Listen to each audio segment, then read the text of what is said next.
जिंदगी में जो चीज 1000 लफ्ज नहीं कहते वो एक शेर कह देता है। एक किताब पूरी बात नहीं कह सकती, वो एक दोहा कह देता है। सारी जिंदगी आप बोलने को बेकरार रहे नहीं कह पाते, लेकिन एक कविता कह देती है। कविता की ताकत इतनी बड़ी होती है। लेकिन अब शायरी और कविता का शौक जरूरी तो नहीं है कि कुछ खास चुनिंदा किस्म के लोगों को, ये शौक तो सभी को हो सकता है।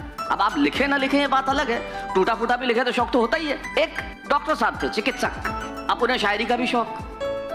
अब डॉक्टर साहब अगर शायर हो जाएं और साथ में कविता करने लगे हैं तो वो इंस्ट्रक्शन कैसे देंगे, बड़ा कमाल का है। तो लोगों ने कोई इंस्ट्रक्शन दिए, बड़ा कमाल के थे। क्या इंस्ट्रक्शन दिए? पहला इंस्ट्रक्शन, दिल में मोहब्बत का जम के धमाल करें। बोलो बाबा। डॉक्टर साहब यही कहते थे मरीजों को जो आह आह करते। डॉक्टर साहब आह बोल, वाह आह नहीं चलेगी, वाह बोल। डॉक्टर साहब दर्द, चुप रहे। डॉक्टर साहब यहाँ चुप। अरे सुनिए तो, हमारी सुनो। दिल में मोहब्बत का जम के धमाल करें। वाह मरीजों, वाह। तो डॉक्टर साहब ने कहा दिल में मोहब्बत का जम के धमाल करें, ये सिरप की बोतल हिला डुला के इस्तेमाल करें।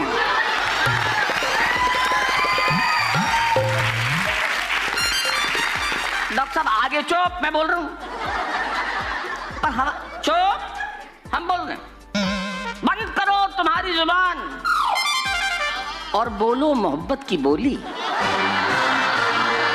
सुबह लाल वाली, शाम को नीली वाली गोली।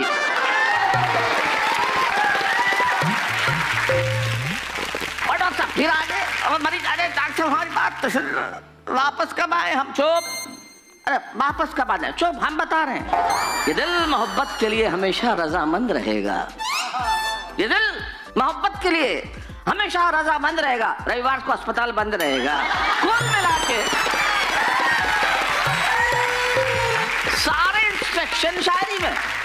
अब वो मरीज है, इश्क होकर होता तो ठीक भी हो जाता। ये कोई और मरीज था। अब हिंदुस्तान में मरीज कई किस्म के होते हैं। कुछ मरीज ऐसे होते हैं जिन्हें सवालों के सही जवाब देने नहीं आते, मतलब आते भी है तो ऐसा घुमा फिरा के देंगे कि कोई कुछ कह ही नहीं सकता है। जैसे एक टीचर ने क्लास में बच्चों को पूछ लिया, बताओ रेडियो और अखबार में क्या फर्क है? तो खड़ा हुआ, सर रेडियो से हम आवाज सुनते हैं, अखबार हम पढ़ते हैं। दूसरा बोला रेडियो जो है वो मशीन से बनता है, अखबार जो है कागज से बनता है। तीसरा बोला अखबार में हम छापते हैं, रेडियो में हम बोलते हैं। चौथा बोला हम सबसे बड़ा फर्क बताते हैं सर, हम रेडियो में पराठे लपेट के नहीं ला सकते। तो कुल मिलाकर कुछ ऐसे मरीज होते हैं, उनके जवाब बिल्कुल अलग किस्म के होते हैं। जैसे किसी ने किसी से पूछा दुनिया का सबसे शरीफ आदमी कौन है? बोला सर सब दुनिया का सबसे शरीफ आदमी वो है जो सुबह शाम बेचारा दफ्तर जाता है, शाम को सीधा घर आता है, घर के सिवा कहीं नहीं जाता और सीधा अपनी अपनी पत्नी के पास जाके बैठता है, टीवी देखता है, खाना खाता है, सो जाता है, वो सबसे शरीफ आदमी। दूसरा बोला वो जो बोले सर जो 5-6 दिन दफ्तर जाता है, रविवार के दिन जरूर जो है अपने पूजा स्थल पे जाता है, पूजा करता है, ईश्वर को याद करता है, वो सबसे शरीफ आदमी है। ये फिर खड़ा हो गया। आज के जमाने में सबसे शरीफ आदमी वो है जिसके मोबाइल में पासवर्ड नहीं है।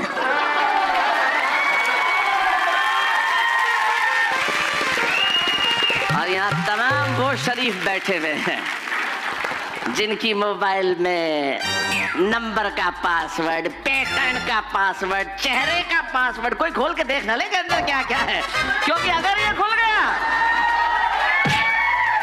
तो फिर वही होगा जो नहीं होना चाहिए। लेकिन यहाँ वो होगा जो जरूर होना चाहिए, जिंदगी में होना चाहिए। कोई कविता और शायरी जो हमें देती है वो कोई नहीं देता, वो जो सुकून देती है वो कोई नहीं देता, वो जो हमें जीने का जज्बा देती है वो कोई नहीं। आप सबको मैं प्रणाम करता हूँ और भाई साहब आपको भी प्रणाम।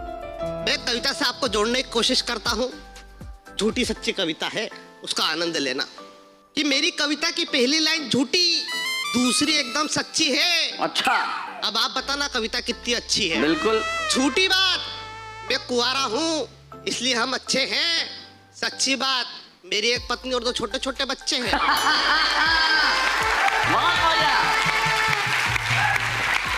झूठी बात, पत्नी अगर मैके गई तो मैं लेने उसे जरूर जाऊंगा। सच्ची बात, आफत अगर मुझसे दूर है तो मुझसे बिल्कुल नहीं बुलाऊंगा। बहुत बढ़िया। झूठी बात, मेरी पत्नी अमृत तुल्य खाना बनाती है, ये मेरा भाग्य है। सच्ची बात, भगवान की कृपा से मैं जिंदा हूँ, ये मेरा सौभाग्य है। साहब। झूठी बात, मेरी पत्नी मेरी साली से बहुत अच्छी है। हैं? झूठी बात, मेरी पत्नी मेरी साली से बहुत अच्छी है। सच्ची बात, पहली लाइन झूठी लेकिन एकदम सच्ची है। बहुत बढ़िया गौरव। झूठी बात, मेरे सारे दोस्त बहुत बुद्धिमान हैं। सच्ची बात, मैं मेरे दोस्तों का जैसा नहीं, इस बात का इत्मीनान है। वाह वाह। झूठी बात, प्रेमिका के लिए कभी नहीं उठा प्रेम का खुमार है। सच्ची बात, झूठ बोलना मेरी आदत में शुमार है। हाय हाय। बहुत बढ़िया गौरव, बहुत अच्छा। झूठी बात, मेरी पड़ोसन को मैं नहीं चाहता, ना उसको मेरी चाहत है। मेरी पड़ोसन को मैं नहीं चाहता, ना उसको मेरी चाहत है। सच्ची बात, हम दोनों एक जैसे हैं, इस बात की राहत है। हाय हाय। बहुत बढ़िया। झूठी बात, मेरी पत्नी की सहेली मुझे नहीं जानती, ऐसा सबको बताती है। झूठी बात, मेरी पत्नी की सहेली मुझे नहीं जानती, ऐसा सबको बताती है। सच्ची बात, वो शर्मा है पर सरनेम गुप्ता और उपनाम चातक लगाती है। बहुत बहुत धन्यवाद।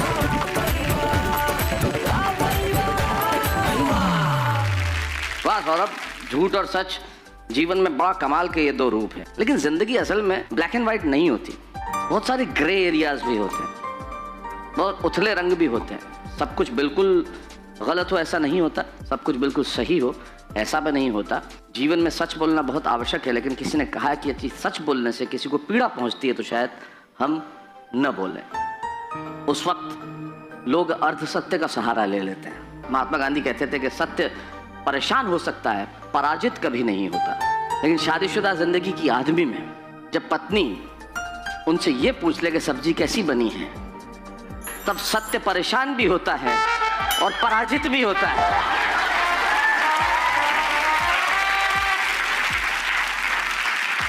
लेकिन जिंदगी में कुछ लोग परेशान नहीं होते, अपना रास्ता ढूंढ लेते। सर मेरी शादी के बाद जो बवाल हुआ वो भी एक सबके ही होता है बेटा, सुपरस्टार। सबके ही होता है।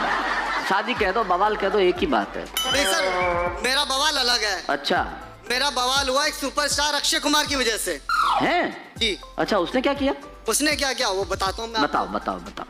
अजीब सी दोस्तों एक बात मेरे साथ हो गई जब मेरी शादी एक सर्वगुण संपन्न सुकन्या के साथ हो गई। पहले ही दिन उसने किया मुझे बैन क्योंकि वो निकली अक्षय कुमार की फैन। अच्छा। कुछ समझाकर उसने मुझे सुलाया और सुबह तड़के 4 बजे उठाया। मुझे उठाकर बोली, हे प्रिय, मैंने तुम्हें अक्षय कुमार बनाने की ठानी है, इसलिए रोज एक्सरसाइज करने में क्या हानि है। ओहो। मेरा प्रेम केवल तभी तुम पाओगे जब तुम अमित कुमार से अक्षय कुमार बन जाओगे। क्या बात है, वाह। अमित कुमार से अक्षय कुमार बन जाओगे। जी। वाह। मैंने कहा कोई बात नहीं, तो मैं आज ही कोर्ट जाता हूँ और अपना नाम अमित कुमार से अक्षय कुमार करवाता हूँ। ठीक। मगर वो बीवी थी, कहाँ मानने वाली थी। उसने कहा मुझे नाम नहीं काम चाहिए, हमारे घर के बाहर एक बहुत बड़ा ग्राउंड है, पार्क है, कहा उसके 10 चक्कर सुबह और शाम चाहिए। अच्छा। उस दिन से हुजूर रोज सुबह 4 बजे उठ जाता हूँ और शाही पनीर की जगह आप इमेजिन नहीं करेंगे पालक और मेथी ही खाता हूँ। अरे ये हालत है सर। रिश्तेदार भी जब हमें खाने पर बुलाते, बीवी को तो मलाई कोफ्ता और मुझे हरे पत्ते ही खिलाते। बहुत बढ़िया, बहुत अच्छा। अब तो आलम ये है दोस्तों, सिर्फ घिया तोरी टिंडे ही खाता हूँ और जब भी आईना देखता हूँ खुद को गधा ही नजर आता हूँ। क्या बनने निकले थे। हमने बड़े प्रेम से बीबी को समझाया, कुंभकर्ण का सारा वृतांत सुनाया, किस तरह वो खाता था, पीता था, सोता था, यह भी बतलाया। बीबी अत्याचार ना करो यह कह के मैं बहुत गिड़गिड़ाया, मगर बीबी कहाँ मानने वाली थी। जब नहीं मानी तो हमने क्या किया, एक दिन फुल एंड फाइनल हमने अक्षय कुमार बनने का मन बनाया। अच्छा। मोहल्ले की 4-5 कन्याओं को हमने भी पटाया। ओहो, बहुत बढ़िया। यह देख बीवी को अत्यंत क्रोध आया, मुझे छोड़ बाहर काहे दिल लगाया। तब हमने बड़े प्रेम से बीवी को समझाया, हे प्रिय, जब से तुमने हमें अक्षय कुमार बनाने की ठानी है, कन्याओं की भी मुझ पर बड़ी मेहरबानी है। वाह वाह वाह, अच्छे। यह सुन बीवी हो गई बड़ी उदास। बीवी ने तभी से छोड़ दी हमें अक्षय कुमार बनाने की आस, और बोली सिर्फ तुम ही हो मेरे लिए खास, सिर्फ तुम ही हो मेरे लिए खास। क्या बात है, वाह।